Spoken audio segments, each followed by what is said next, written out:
अज़बिल्लाहिमिनश्शैतानिर्रजीम बिस्मिल्लाहिर्रहमानिर्रहीम रब्बि इश्रह ली सदरी वयस्सिर ली अमरी वहलुल उक़दतम मिन लिसानी यफ़क़हू क़ौली सदक़ल अज़ीम।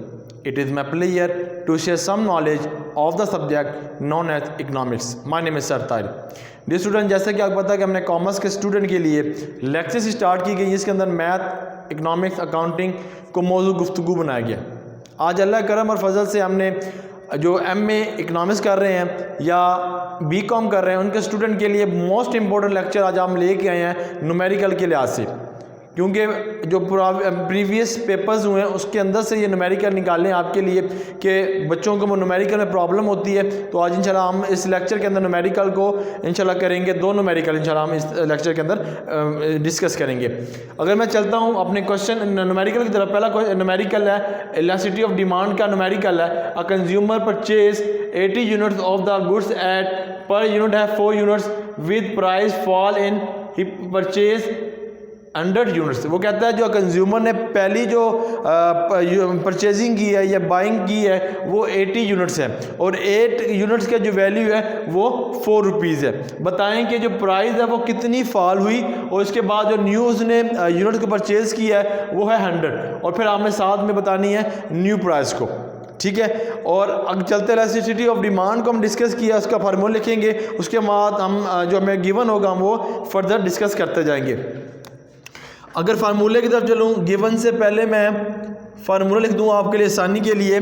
फार्मूला मेरे पास डियर इलास्टिसिटी इक्वल है change in quantity divided by change in price multiply by price divided by quantity, ठीक है। और अब ये फार्मूला है, इसके मुताबिक हमने पुटिंग भी करनी है और पहले हम गिवन लिख लें। प्राइस 1 बेटा, अगर यहाँ भी प्राइस 1 क्वांटिटी 1 लिख दूँ, प्राइस 1 उसके बाद प्राइस 2 साथ में क्वांटिटी 1 एंड क्वांटिटी 2। वो कहता है कि कंज्यूमर ने ख़रीदा है 80 यूनिट्स। बेटा 80 यूनिट्स कंज्यूम किए हैं तो उसका मतलब है Q1 जो आपके पास है 80 यूनिट्स, ओके। आगे of the goods at the 4 units, यानी कि पर यूनिट की जो वैल्यू है बेटा वो आपके पास 4 रुपीज़ है, डन। आगे वो कहता है व्हेन प्राइस फॉल, जो प्राइस है बेटा वो क्या हुई, कमी हुई, उसमें फॉल हुआ, तो यहाँ पे हमें मालूम नहीं है कितनी की कमी हुई, ठीक हो गया। उसके बाद आगे न्यू यूनिट बेटा उसने फिर परचेज़ किए हैं, तो यहाँ पे लिख देता हूँ 100 यूनिट परचेजिंग यानी कि बाइंग, ओके। आगे उसने बताया इलास्टिसिटी जो है वो -1 उसने दी हुई है। फिर हमने न्यू प्राइस मालूम करना। अब मैं पुटिंग करता हूँ बेटा, क्योंकि जब भी न्यू प्राइस को निकालना हो तो हमें पहले उसका ओरिजिनल प्राइस के बारे में पता होना चाहिए। तो निकालते हैं जी ओरिजिनल प्राइस। यहाँ पे इलास्टिसिटी की वैल्यू दी है -1, तो -1 लिख देते हैं। Change in quantity, change in quantity को निकालने के लिए फार्मूला है, नोट बना देता हूँ आपके लिए आसानी हो, कभी भी ऐसा क्वेश्चन आ जाए तो आप इजी से कर सकें।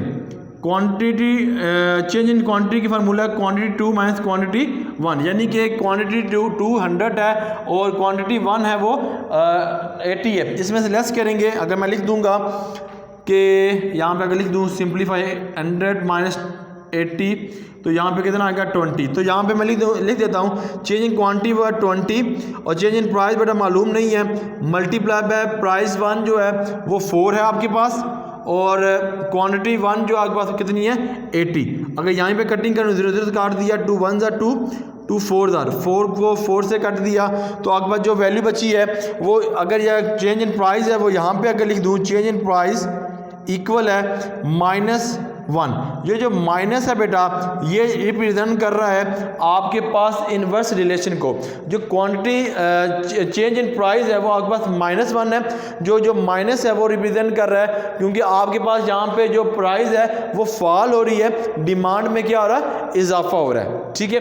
और जब भी जो माइनस है वो हमारा इन्वर्स रिलेशन को रिप्रेजेंट कर रहा है, ठीक है। उम्मीद है कि यहाँ तक आपको समझ आई होगी। आगे हमने जो डिस्कस करना है न्यू प्राइस। अगर न्यू प्राइस को डिस्कस करना है उसका लगाएंगे फार्मूला न्यू प्राइस।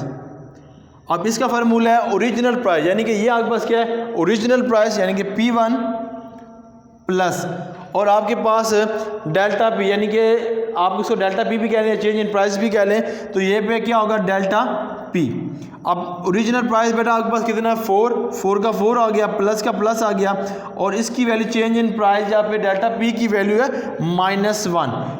फिर 4 -1 इक्वल है 3, आपके पास क्या आ जाएगा न्यू प्राइस। ठीक है, क्योंकि आपकी जो प्राइस है वो फॉल हो रही है।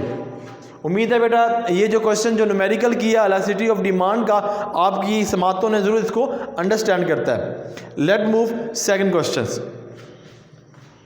सेकंड क्वेश्चन आपके पास है the household increase in demand by the commodity from the units 40 units है to units 50 when the price fall is 10%। उसमें हमने बताया गया है कि आपके पास 2 यूनिट दिए गए बेटा, और उसके बाद आपके पास जो प्राइस है वो फॉल होगी।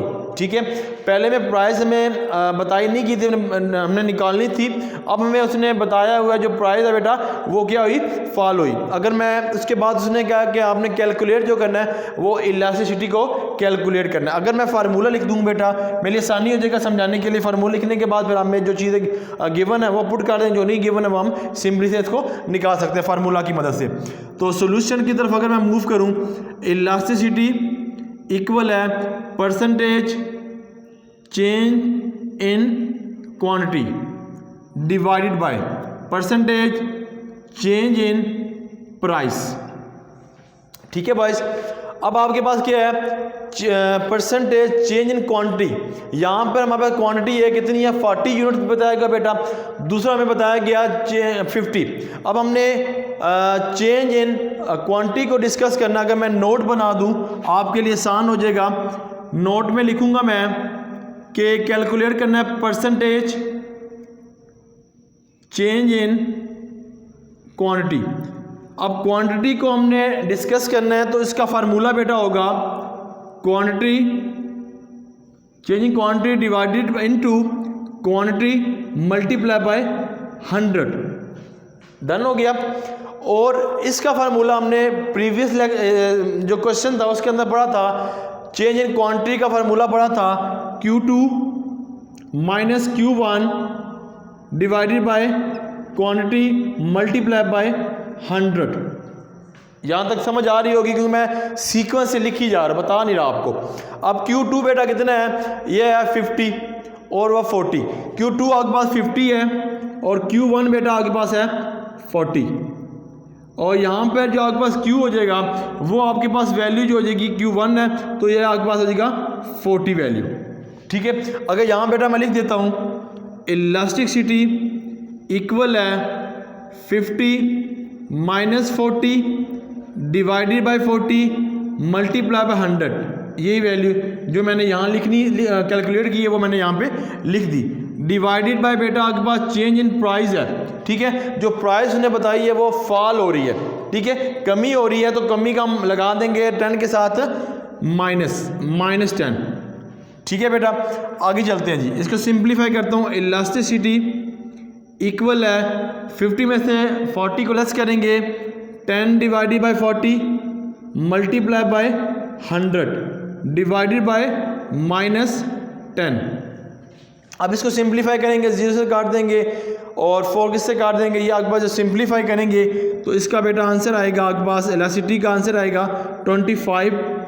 यहाँ पे माइनस आपका इन्वर्स रिलेशन को बता रहा हूँ मैं आपको।